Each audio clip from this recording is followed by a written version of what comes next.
Donc, dans sa tête, elle devait sûrement se demander: qu'est-ce que j'ai fait? Pourquoi tu me fais ça? Je t'aime. Pourquoi tu me fais du mal?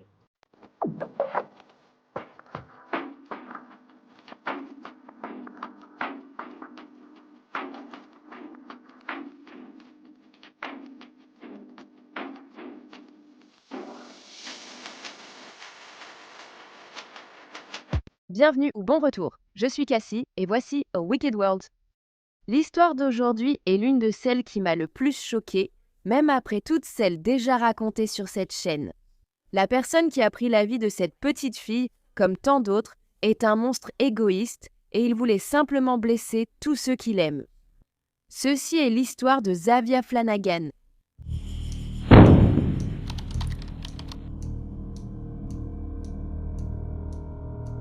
Zavia Mary Flanagan est née le 1er septembre 2020 à Houston, au Texas, de sa mère, Kirsten Watson, et de son père, Deontre Flanagan.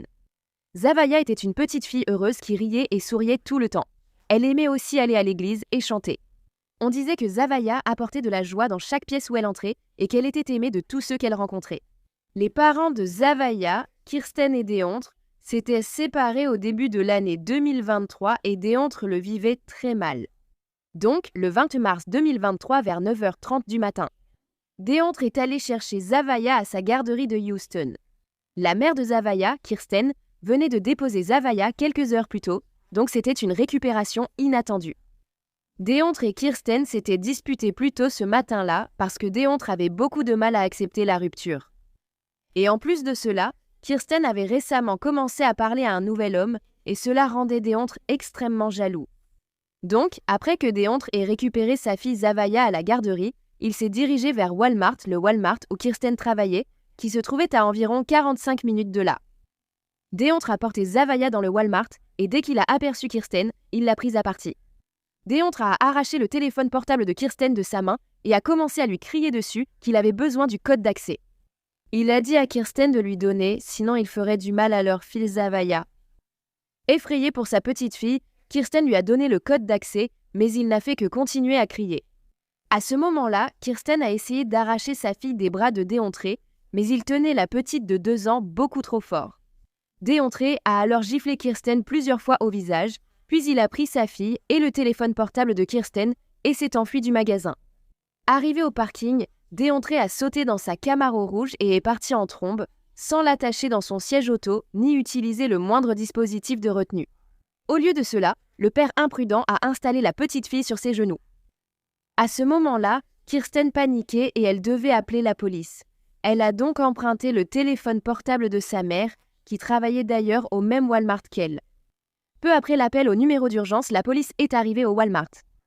Et c'est à ce moment-là que les agents ont appris qu'un enfant était impliqué. Je ne sais pas comment ils ne l'avaient pas su plus tôt. Je suis sûre que Kirsten a dit à l'opératrice du numéro d'urgence que sa fille avait été enlevée.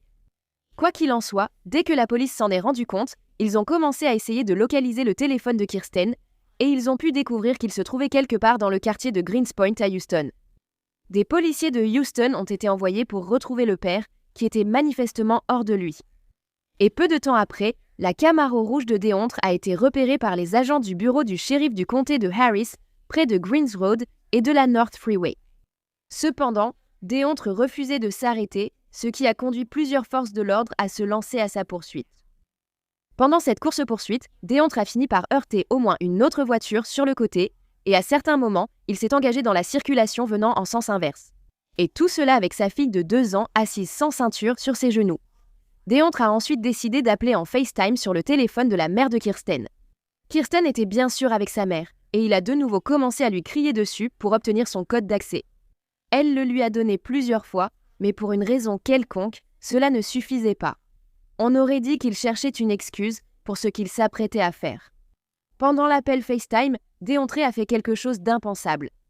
Il a baissé la caméra pour montrer sa fille, Zavia, et elle était couverte de sang. Il y avait aussi du sang qui sortait de sa bouche et ses yeux étaient enflés. Avant l'appel FaceTime, Deontre avait frappé la petite fille avec un objet dur. Puis, comme si cela ne suffisait pas, Deontre, alors qu'il était toujours en appel FaceTime, a commencé à étrangler sa fille. Kirsten s'est mise à crier sur Deontre pour qu'il arrête de faire du mal à la petite fille. Elle pouvait voir que Zavaya haletait, cherchant de l'air à ce moment-là. Il m'a montré qu'il l'étranglait sur FaceTime pendant que j'étais en ligne. Et il m'a dit, j'ai dit, Trey, c'est ta fille. C'est ta fille. Arrête. C'est ta fille. Elle t'aime. Je tiens à elle. Tu tiens à elle, c'est ta fille. Et il m'a dit, ses mots exacts étaient, tu n'aimes que cet homme, alors tu lui as fait ça. Et après que DeAndre ait raccroché l'appel avec Kirsten et sa mère, il a ensuite appelé Curtis Watson sur FaceTime, le grand-père de Zavaya. Et il lui a dit que sa petite fille, Zavaya, n'était plus là. Et il lui a montré son corps sans vie. La poursuite policière prendrait finalement fin près de 45 minutes et 30 miles après avoir commencé. La Camaro rouge de DeAndre s'était arrêtée près de l'église épiscopale St. Dunstan après qu'il ait tenté de traverser un champ à Stubner Airline, dans Castle Glen, à seulement environ 7 miles de l'endroit où la poursuite avait commencé. Et pendant cela, sa voiture était tombée en panne.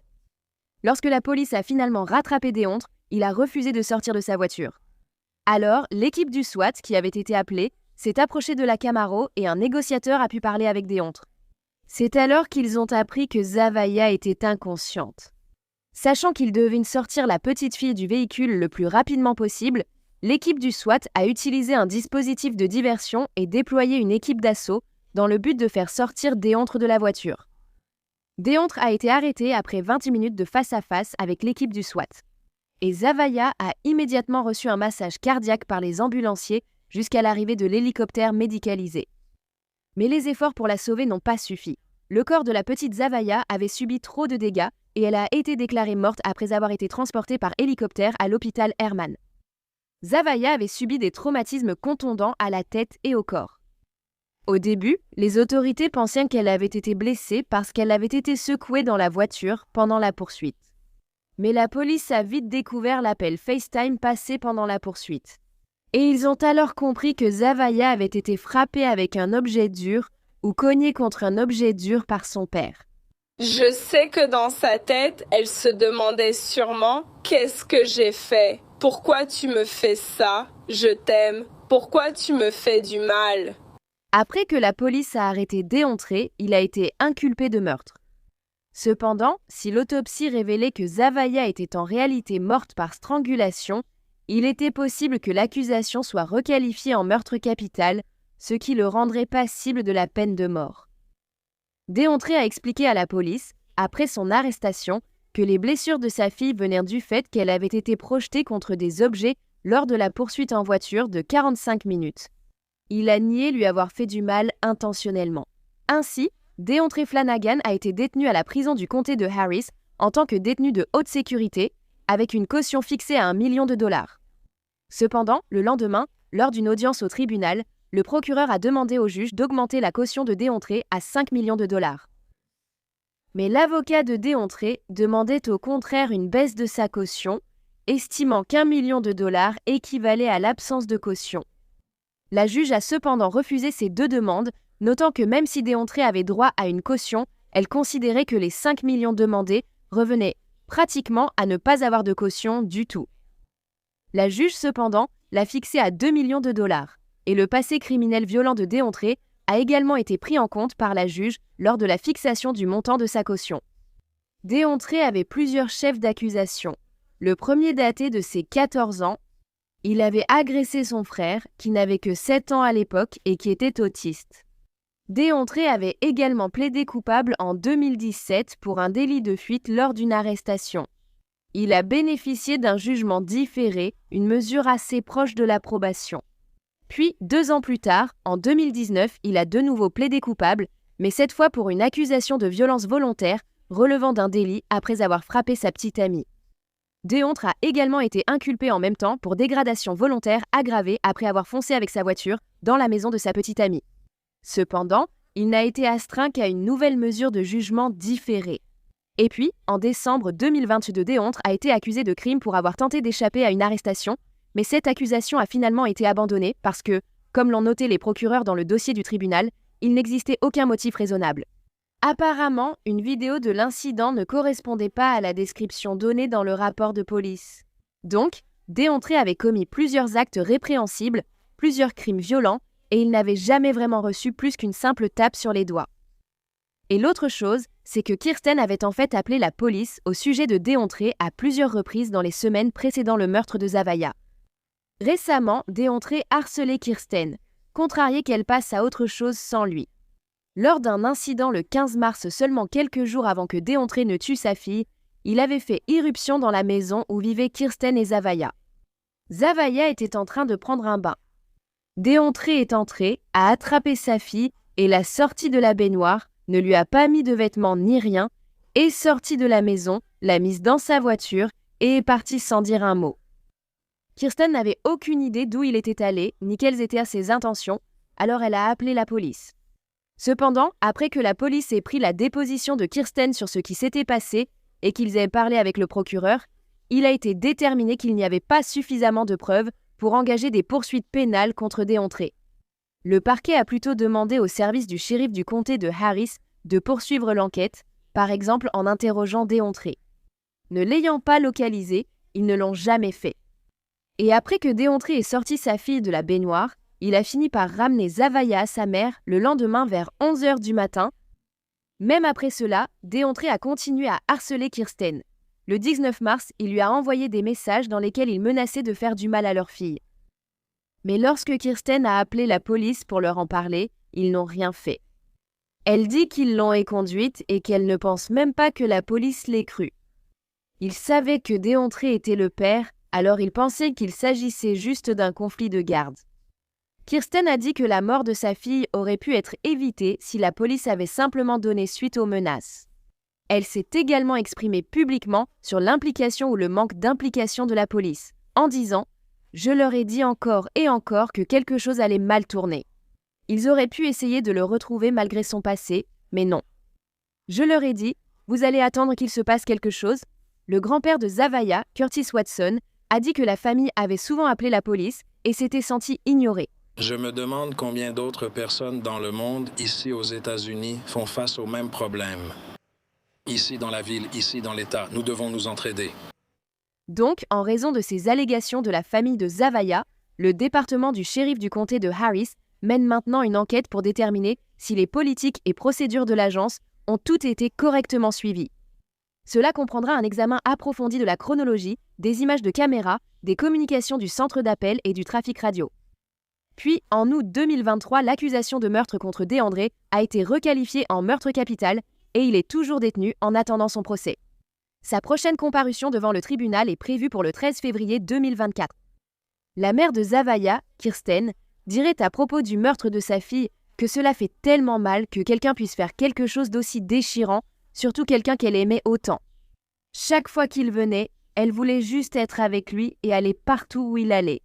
C'est tellement déchirant qu'il nous l'ait prise.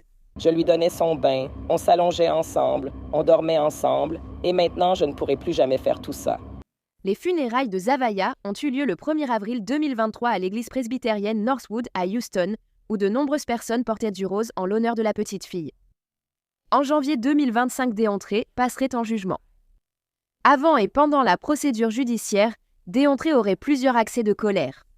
Il s'est jeté sur un photographe devant la salle d'audience et a tenté de s'adresser au nouveau petit ami de Kirsten, qui l'accompagnait pendant le procès. Heureusement, le photojournaliste Marc Loyer affirme s'être seulement coincé un doigt lors de la colère de l'accusé dans le couloir du tribunal cet après-midi. Bien que les chevilles de Déontré Flanagan aient été entravées par des chaînes, ses mains étaient laissées libres pendant le procès afin de ne pas influencer le jury. Un médecin légiste a déclaré que Zavaya est morte d'un traumatisme crânien causé par un objet contondant et de compression au cou. Le jury a ensuite visionné une vidéo enregistrée dans la voiture de patrouille d'un adjoint lors de la poursuite avec Déontré. La mère de Zavaya, Kirsten, est vue en train de crier et de supplier pour qu'il arrête de faire du mal à leur fille. À un moment donné, on l'entend hurler. Il l'a tuée. Il est en train de la tuer. Il s'avère qu'en réalité, même si Déontré était contrarié que Kirsten parle avec un autre homme, c'est lui qui avait rompu avec elle quelques semaines auparavant, disant qu'il voulait commencer à voir d'autres femmes. La défense de Déontré a soutenu que leur client avait agi sous l'emprise de la colère et de la jalousie, plutôt qu'avec l'intention de tuer sa fille, dont il s'était occupé depuis sa naissance en septembre 2026 ans. Mais l'accusation doutait de l'amour du père pour sa fille, et elle a exhorté le jury à se souvenir du visage de Déontré alors que son bras était enroulé autour du cou de son enfant et se resserrer lors de l'appel vidéo, estimant que cela suffisait à prouver son intention. Les jurés ont délibéré pendant quelques heures avant de revenir avec leur verdict. Ils ont déclaré Deontre Flanagan coupable de meurtre capital. Après le verdict, Kirsten a parlé de sa fille et a montré au jury une vidéo de Zavaya en train de chanter. Elle a dit « Son sourire pouvait illuminer les jours les plus sombres de n'importe qui.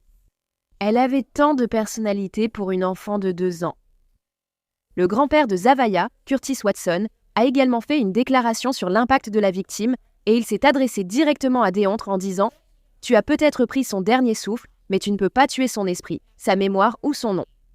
Tu n'as montré aucun remords et tu n'as présenté aucune excuse. Ce n'est pas grave. Nous ne sommes pas les juges de ta vie éternelle. » Deontre Flanagan a ensuite été condamné à la prison à vie, sans possibilité de libération conditionnelle.